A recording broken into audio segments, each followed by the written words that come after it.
Hi dirt bike friends, today we are going to stop our stalling. We're having a stalling problem occasionally. Some of it's due to inexperience and improper clutch technique, and then others might be the problem that we don't have enough momentum or inertia coming from our clutch. And we have an idea that we're going to replace the clutch weights, or add clutch weights, bikes to the clutch assembly, and hopefully it will stop some of our stalling in tight technical sections. The tools you're going to need for this procedure are really fairly simple. You'll need a power screwdriver of some type, although you can use a T-handle with an 8mm wrench. Maybe a screwdriver, a pair of needle nose pliers, and a very lightweight torque wrench should work. You might want to get a pair of gloves and a clamp to hold down the brake lever.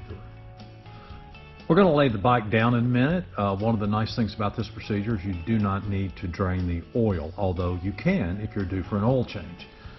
We're going to be removing this brake spring, and then we're going to be moving 6 8mm nuts around the perimeter of the clutch cover.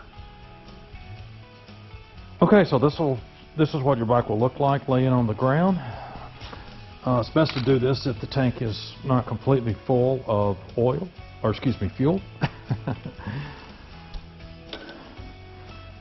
And we're going to take the clutch spring out first of the cover.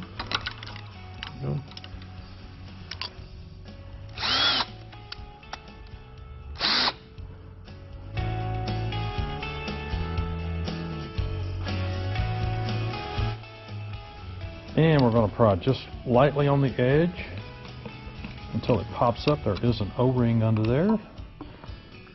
That seemed to work. We'll loosen that up just a little bit, and we'll push our clutch cover, our brake pedal down, and there you go. On the back side of this is the O-ring, which you can probably see right here. Just want to be safe. We don't want to get any dirt in it, so we're going to turn it upside down and leave it in the same position with the same bolts in the same order, because they are different lengths in the cover. Now, one thing we want to point out is there are 3 settings for the clutch retainer ring: setting 1, setting 2, setting 3. This one's on setting 2, which most of them appear to be on setting 2. We want to make sure that that 1 dash, that 2 dash, that 3 dash, that we put it back with the one with the 2 indentions when we put it back on with the clutch weight. So let's see how hard these are to loosen. Not bad at all. And we're going to do these in a pattern very lightly.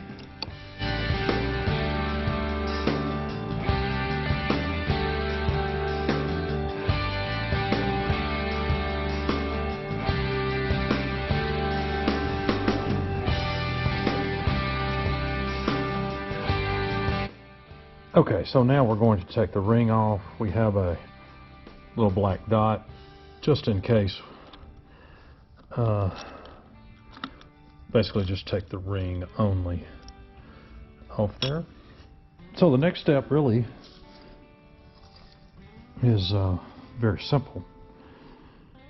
We have to mount the clutch weight, and you see the holes line up with the other holes in the clutch hub.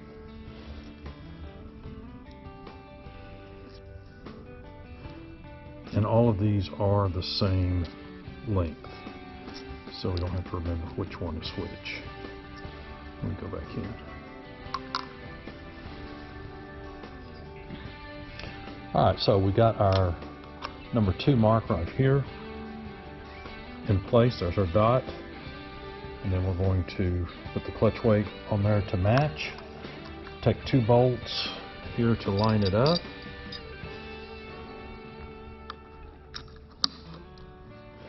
One there, and then one right across from it.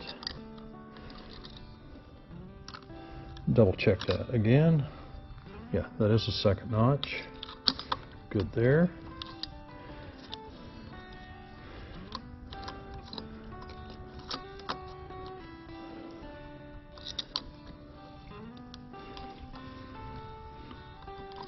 And the second bolter.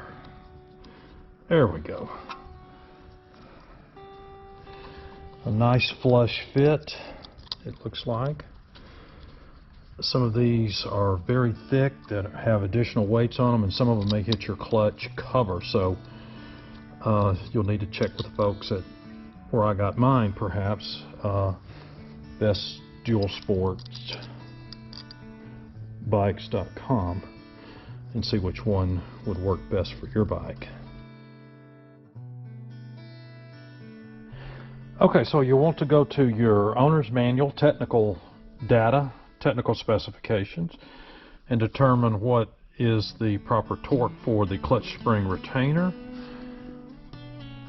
And in this case, it's 6 Newton meter, 4.4 foot-pounds, and then also for the clutch cover, screw clutch cover is 10 Newton meters, 7.4 pounds. So 4.4 and 7.4 it looks like.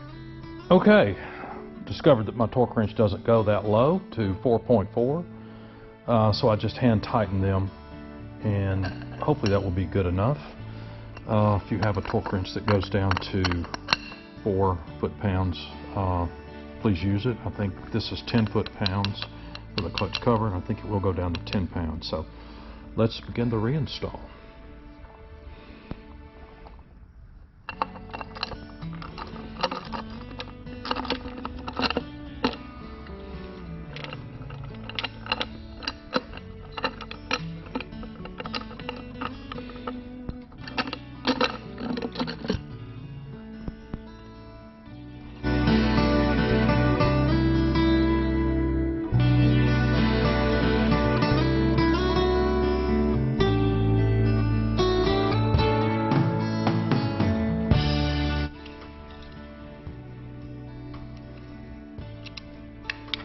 And again, you want to do this in a crossing pattern. Don't tighten them in a circle, just do opposed tightening very lightly, and then get the torque wrench out and torque them down to proper specs, because these small 8mm bolts are easy to break off. And don't ask me how I know that.